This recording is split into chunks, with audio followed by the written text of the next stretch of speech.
Hello, नमस्ते, सलाम। मैं मुस्कान स्वागत करते हैं आपका आपके अपने चैनल मुस्कान सिंह रवि की साहित्यिक दुनिया में। आज जो कहानी हम आप सबके लिए आए हैं वह है अकबर और बीरबल की मूर्खों की सूची। कहानी शुरू करने से पहले यदि आप मेरे चैनल पर नए हों तो मेरे चैनल को सब्सक्राइब कर लें, बेल आइकन को प्रेस कर लें, जिससे कि मेरे चैनल पर आने वाले वीडियो की नोटिफिकेशन सबसे पहले आपको मिल सके। आइए शुरू करते हैं आज की अपनी कहानी।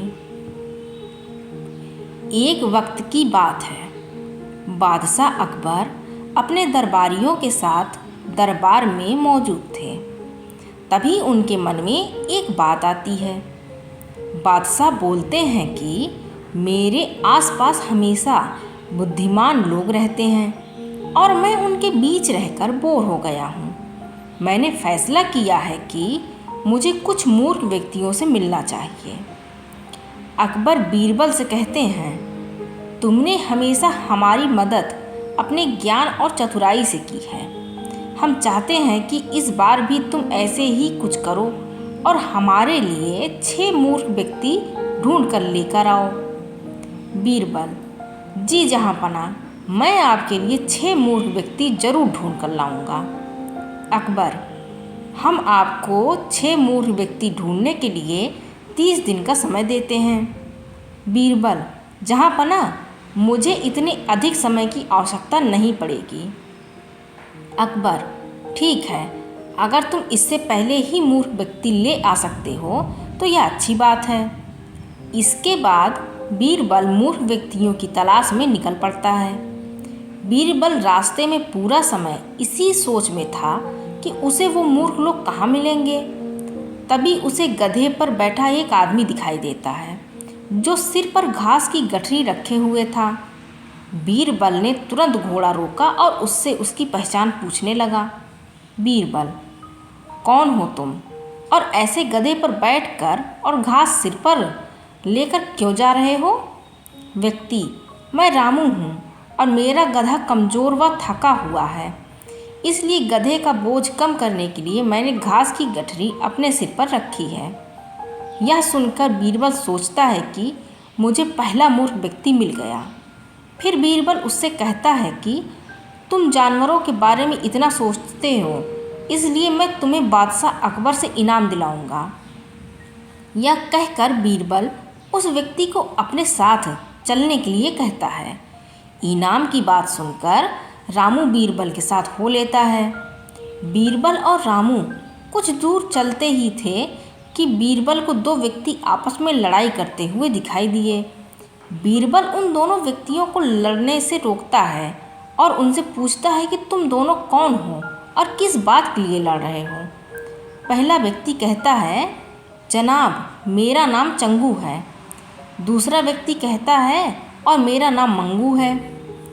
मंगू, जनाब, मुझे चंगू कहता है कि उसके पास शेर है जिसे वो मेरी गाय के शिकार के लिए छोड़ेगा।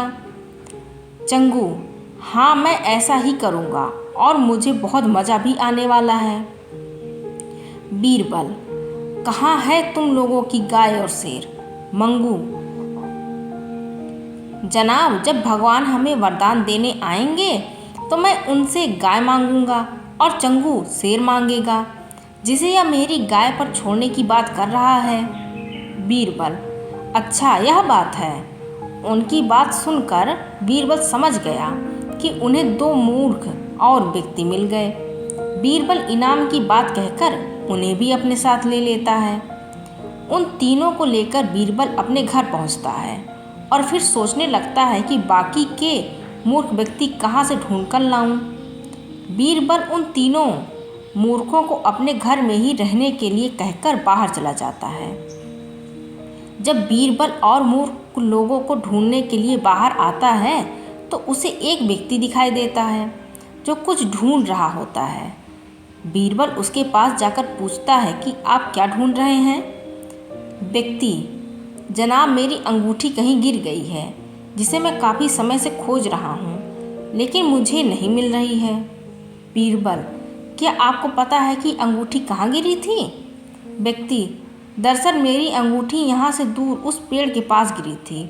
लेकिन वहाँ अंधेरा होने के कारण मैं यहाँ उसे ढूंढ रहा हूँ। बीरबल, अच्छा यह बात है। आप कल हमारे साथ बादशाह के दरबार में चलो। मैं बादशाह अकबर से आपको दूसरी अंगूठी देने के लिए कहूँगा।